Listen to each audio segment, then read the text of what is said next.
other than God, and yet they take the fire in their hands and put it in their mouth, or bring a sword and put it here and take it out from there. You see, these are not miracles. Pretend they're doing surgery with your hand and they're just... Yeah, they might do it, but this is with the help of the devils. Okay, they take the beating for them, just to mislead the people, you see. So, similarly, magicians do true magic sometimes. It's with the help of the devils, you see. You couldn't mistake angels helping an army, could you? Huh? You could not mistake No way. angels helping an army. Because angels, they carry rods. Yeah. They carry these long rods. They look like light. He saw them swinging and hitting them. No, and despite their look, they might come with like humans. Okay? Yes, they come like human. They But can't do anything. you distinguish them from the devils that they are serving the right purpose. The right side. You see, not deceiving people or doing magic or things like that. No, serving the right purpose. And they come in at the right time. So it's not just the act, it's where it happens and the context.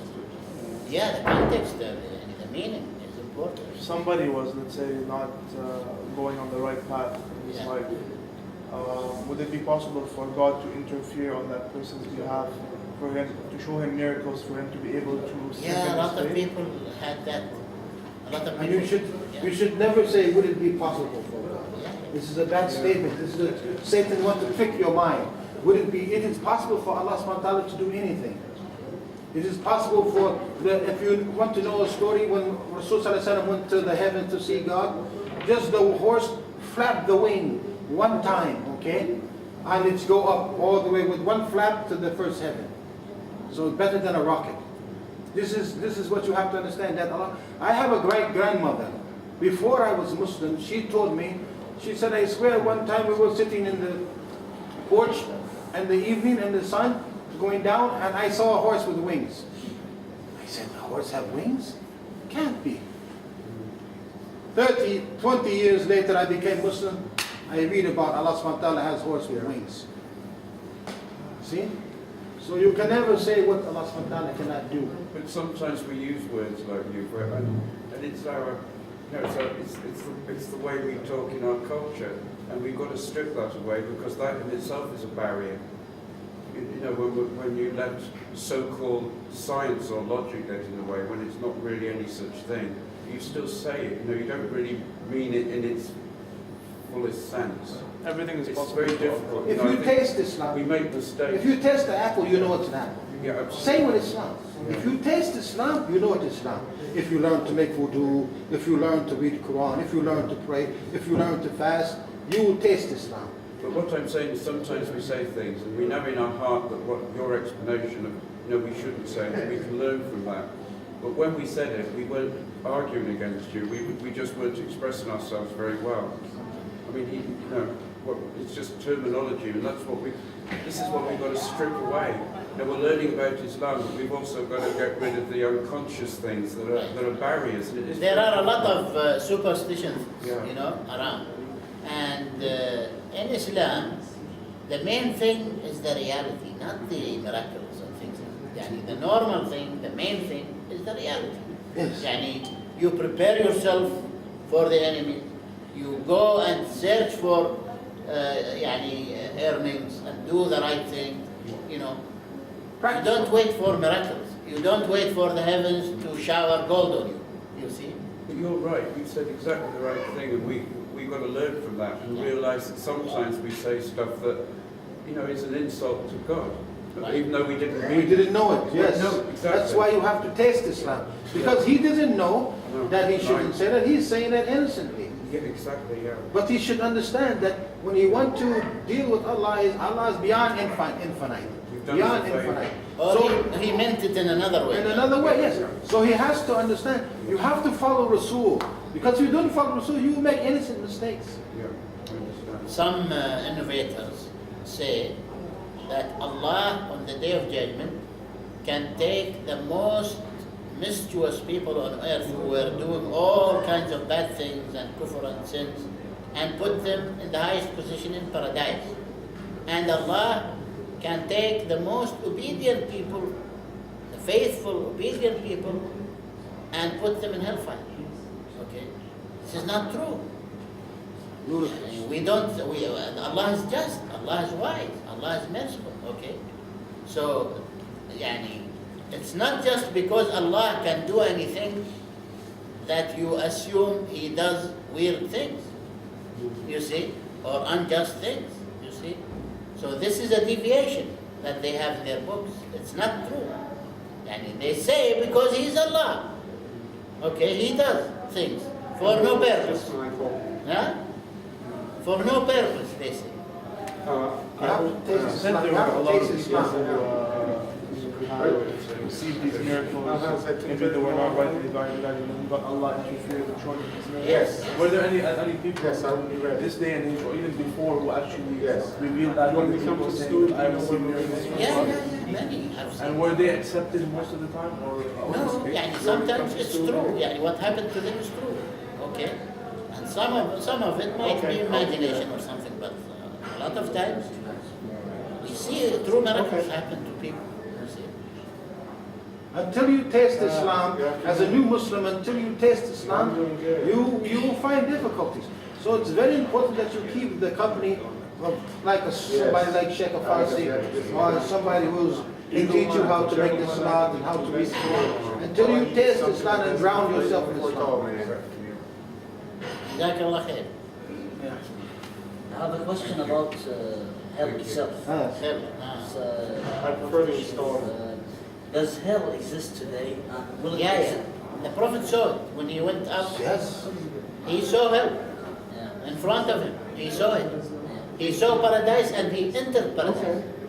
You see? He's been there already, yes. And he described And he's for, been through every door. he described for Umar what he saw. I have to meet you at the school because The other question is, will hell exist for eternity? I live close to the school. Yes, It will, huh? yes. Assalamu alaikum. Is it true they said that one man, is it Idris, Idris.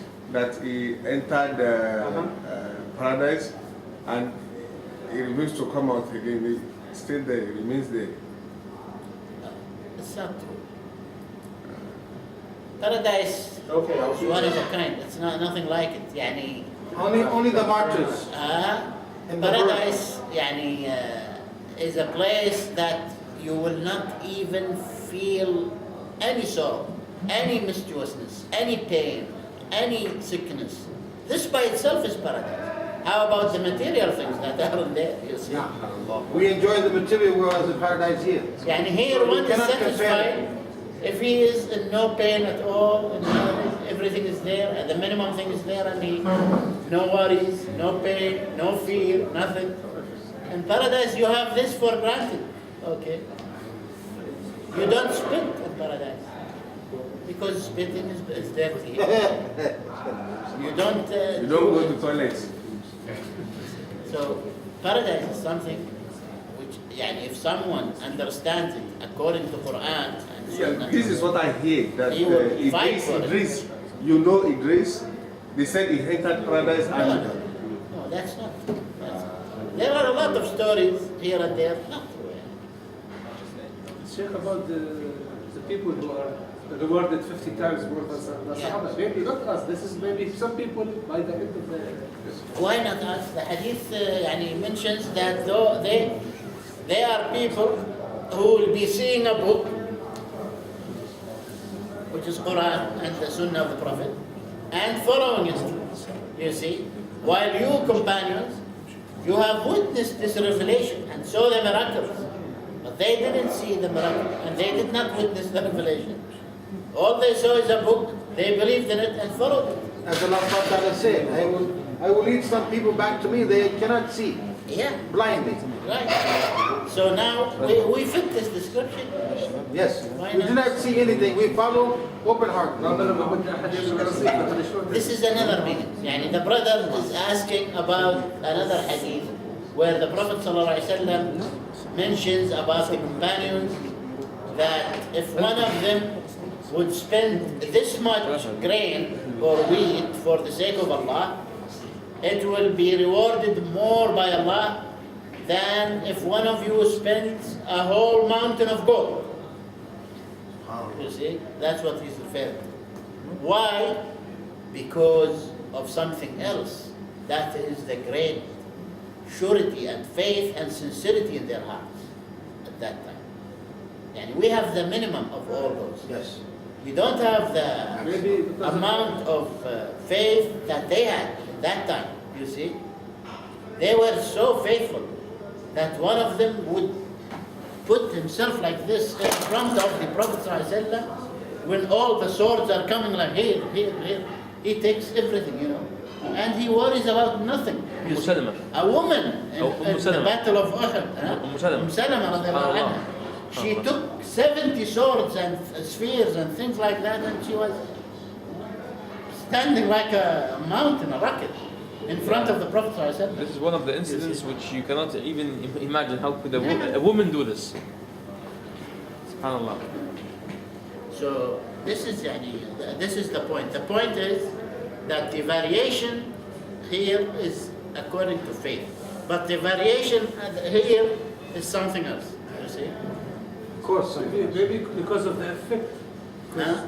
Because of their effectiveness, of us, maybe transferred this through generations. This is why. No, I'll show you how. يعني, now, in Islam, every action there is a set reward for it. Okay? Let's say this action has 10 rewards. Okay? So the minimum they get in the time of the companions is 10 for that. The minimum we get now for the same is multiplied by 50. So this is 500 rewards. Okay? But when you go back again to the companions, that's the minimum they get 10. How about for every bit of more sincerity they had, every bit of more faith, every bit of more sureness? Everything counts, nothing is lost. So that mounts up a lot, you see. Now, why do our sisters in Islam wear hijab? huh? Why do our sisters in Islam wear hijab? Himar. Khima, cover the face. Yes. Because the face is the first place you look at. And if you see a woman and if you see her face, then you are only tempted to see the rest of it. If you don't see her face, you will not even. In the magazine, they wrote that we don't give the value to Huh? we don't give the value, we don't respect sister when they wear hijab. We devalue women. Huh? In the magazine, it says that we devalue ladies. No, we because are of- treating her like a jewel. You cover your jewel so that no one sees it and grabs it. You see, woman is more than that. You see. Plus we have jealousy, as Ali radiallahu anhu said to the companions. He said, "Don't you have jealousy? Don't you have shyness? One of you lets his woman go around in the market, with men seeing him, and she sees them. You see." And also Fatima, the daughter of the Prophet ﷺ, when the Prophet asked her, "What is the best thing for a woman?" she said, "The best thing for a woman is not to be seen by men and not to see men." So the Prophet hugged her and he said, "We are one of each other," okay, or something like this. So it's not devalued. It's more value, you see. It's more value. Exactly. Done? Done, no?